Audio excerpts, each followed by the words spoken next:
नमस्कार व्यूअर्स, मैं हूं अमीश देवगन और आप देख रहे हैं देश का सबसे लोकप्रिय कार्यक्रम आर पार। कहते हैं राम नाम में वो ताकत है, वो शक्ति है कि वो सभी उलझनों को दूर कर देती है। लेकिन उलझन सुलझाने वाले प्रभु श्री राम के नाम पर विपक्ष ऐसा उलझा कि एक के बाद एक पॉलिटिकल मिस्टेक का सिलसिला उनका जारी है। गुजरात कांग्रेस के दिग्गज नेता अर्जुन मोढवाडिया ने कांग्रेस को गुड बाय कह दिया है और उनके इस फैसले के पीछे बड़ा कारण राम मंदिर ही है। कांग्रेस ने प्राण प्रतिष्ठा का विरोध किया तो अर्जुन मोढवाडिया ने कांग्रेस का विरोध करते हुए पार्टी छोड़ दी।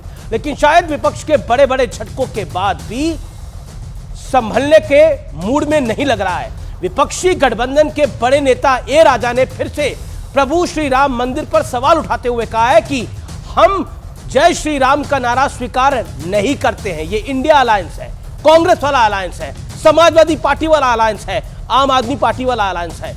ममता बनर्जी के एक और करीबी विधायक का कहना है कि राम मंदिर अपवित्र है और इन सबके बीच लालू यादव के परिवार वाले बयान पर बीजेपी का जबरदस्त और जोरदार पलटवार जारी है।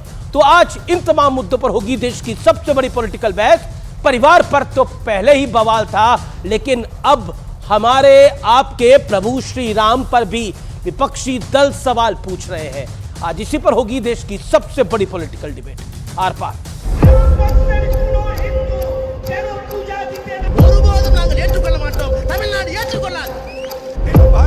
जय श्री राम बोलो और भूखे मर जाओ। तुम्हारे पास परिवार नहीं है और तुम हिंदू भी नहीं है।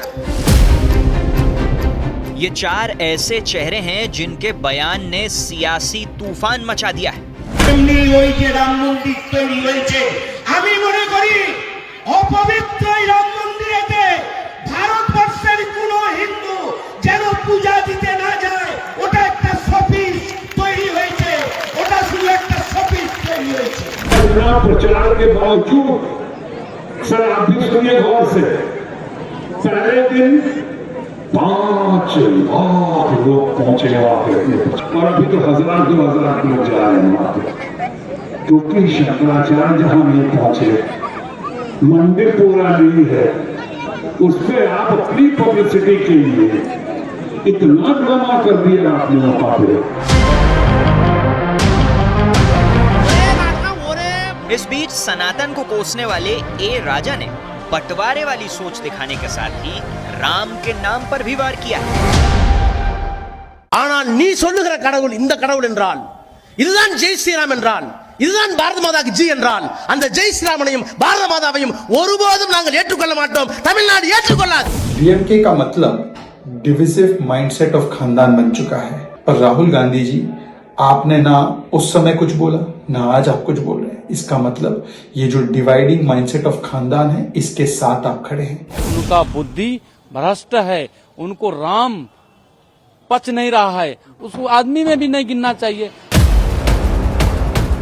उधर लालू यादव के पीएम मोदी वाले बयान पर भी संग्राम जारी है। बोलता कि परिवारवाद है, परिवार के लिए लोग लड़ रहे हैं। तुम्हारे पास परिवार नहीं है और तुम हिंदू भी नहीं है। तुम्हारी माता जी का जब देहावसान हो गया तो हर हिंदू अपने मां के शोक में केस दाढ़ी बनवाता, दाढ़ी छिलवाता। क्यों नहीं छिलवाया बताओ? यहाँ इंडिया अलायंस के एक चारा चोर ने ये कहा कि मोदी का कोई परिवार नहीं। आज बड़ी विनम्रता से उस चारा चोर तक अगर नागपुर से आवाज जाए, महाराष्ट्र की, तो कहना चाहती हूँ, हम हैं मोदी का परिवार, ये नौजवान है मोदी का परिवार। लालू जी ने तो बस ये पूछा, तुम इतना प्रचार करता है, नफरत फैलाते हैं, धार्मिक भेदभाव आप कराते हैं, आपस में राम और रहीम के बंदों को लड़ाते हो, तो आप क्यों नहीं मुड़वाएं? इस बीच काशी के युवाओं को शराबी बताने के बाद राहुल के एक और बयान पर बवाल मच गया। मोदी जी चाहते कि आप दिन भर मोबाइल पे रहो, जय श्री राम बोलो और भूखे मर जाओ। राहुल गांधी के बारे में हमेशा कई बार कहा है कि वो नॉन सीरियस पॉलिटिशियन है, वो क्या बोलते हैं, कितना बोलते हैं, इधर छोड़ दीजिए। तो आज होगी इन तमाम मुद्दों पर देश की सबसे बड़ी बहस। परिवार पर बवाल, राम पर सवाल। परिवार पर बवाल और राम पर सवाल, देश की सबसे प्रतिष्ठित चर्चा में आर पार में एक बार फिर आपका अभिनंदन है। और अब चलते हैं विश्लेषण की तरफ। राम नाम पर उलझे विपक्ष का विश्लेषण। कांग्रेस मंदिर का न्योता ठुकराया, प्राण प्रतिष्ठा पर सवाल उठाया। गठबंधन के भीतर छोटा रोल, महाराष्ट्र गुजरात से बिहार और उत्तर प्रदेश तक भागम भाग, ये फल मिला है प्रभु राम का। टीएमसी प्राण प्रतिष्ठा से किनारा किया और राम मंदिर पर प्रश्न चिन्ह लगाया, सवाल उठाया। क्या हुआ परिणाम? दिग्गज नेता तपस रॉय ने टीएमसी को छोड़ दिया। कुणाल घोष ने अपनी पार्टी के सांसदों को भ्रष्टाचारी करार दे दिया। आरजेडी तेजस्वी ने कहा चोट लगेगी तो क्या मंदिर जाओगे क्या? बिहार की सत्ता से बाहर होने की इन्हें गहरी पॉलिटिकल चोट लगी। नेता और विधायकों ने पार्टी छोड़ने की होड़ भी लग गई। बढ़ता हूं मैं आगे। समाजवादी पार्टी, अखिलेश यादव प्राण प्रतिष्ठा में नहीं गए, उल्टे इनके नेताओं ने राम मंदिर को लेकर, प्रभु राम को लेकर बहुत सारी टिप्पणियां करी। लेकिन राज्यसभा चुनाव में क्रॉस वोटिंग से इनका उम्मीदवार हार गया, यानी समाजवादी पार्टी की प्राण जो थे उसमें नुकसान पहुंचा।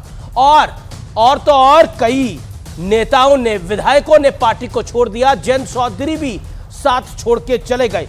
लेकिन आज का बड़ा सवाल क्या है? आज का बड़ा प्रश्न है विपक्ष की रामनीति में खोट, इसलिए राजनीति में चोट लग रही है। क्या विपक्ष मोदी से लड़ते लड़ते राम से लड़ने लग गया है? आज का बड़ा प्रश्न यही है। अर्जुन मोढवाडिया ने भी कांग्रेस को छोड़ दिया है और इससे पहले आचार्य प्रमोद कृष्णम को भी पार्टी से निकाल दिया गया था। मेरे साथ बात करने के लिए doctor Sudhanshu Trivedi, member of parliament Bharatiya Janata party के, उनका अभिनंदन है। मेरे साथ तहसीन पूनावाला है, जाने माने राजनीतिक विश्लेषक, उनका अभिनंदन है। मेरे साथ तौसीफ खान है, टीएमसी के विचारक, उनका अभिनंदन है। मेरे साथ समाजवादी पार्टी के नेता प्रवक्ता मनोज यादव जी हैं, उनका अभिनंदन है। आप तमाम लोगों का अभिनंदन है। तो इस चर्चा की शुरुआत तौसीफ भाई आपसे कर लेते हैं। तौसीफ खान, राम से विरोध क्यों है? क्या पॉलिटिकल विरोध है राम से या फिर मन का ही विरोध है? क्योंकि राम तो अंतर्मन की भी सुन लेते हैं। ऐसा क्यों बार बार हो रहा है? आपके नेता राम मंदिर को ही अपवित्र कह रहे हैं, बोलिए तो। नहीं,